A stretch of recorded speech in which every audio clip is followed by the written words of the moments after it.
starting with a bit of defensive incompetence, which we always like. What we don't like is this. Absolute flagrant dive, and then to claim a penalty, horrendous. A bit of the same going on from Pedersen, who jumps a shadow here too. And this season there was so much about it, even the refs were getting involved. Chris Foy jumps a shadow too. Well, why shouldn't I go for something too, he seems to say. A bit of this never goes amiss, although don't do it at school, lads. And Yakubu gets a little bit from Pantsil here. Yakubu's...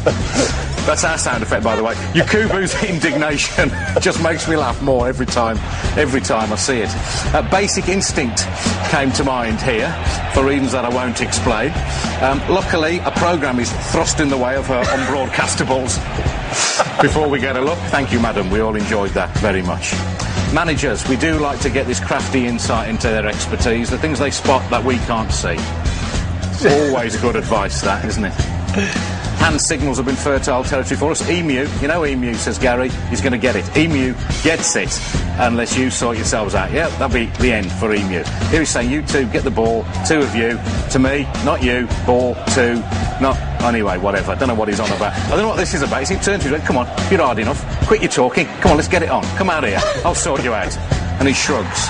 This is David Moyes celebrating, yes, celebrating a goal. This is David Moyes when he's happy. This is his happy face. In a moment he'll turn round, whip his coat off and fling it angrily at his own bench. Not quite sure what that's all about. Here's a metaphor for Man City's whole season. The manager stands up, the chair flits back, and he nearly ends up on his ARSE, but just about saves himself, as he has done till the end of the season. And this is a champagne moment. Mike Phelan sees a balloon. He decides to get rid of the balloon by popping it. The biggest shock of Fergie's season. Mike, I'd be careful if I was you. You might kill him with the shock, although maybe, Mike, that is what you were thinking of. Look at him jump. That's brilliant. My favourite fans of the season? Mr. Strong, he certainly is. As an Arsenal fan, if he says it's Tuesday, it is Tuesday. I like the cut of his jib. He's Arsenal fan too. Scary, has a little dance, and then goes ballistic. I don't want to see him up a dark alley either. The scariest fan of all, though, I think this was a Borough fan. He looks like Ronnie O'Sullivan's brother, and he looks as though he's going to do something horrible. He does do something horrible. He shows us his man boobs. We didn't want to see that, especially with that look in your eye. Here was the moment I knew back in August West Brom's season was going to work out. When even the ball boys can't stay on their feet, you know you're going to have trouble staying in the Premier League. Up she goes. There was a bit of the Devon Lock about that, jumping a shadow. And here we see Scott Carson doing what most West Brom fans will do when they look back at the season.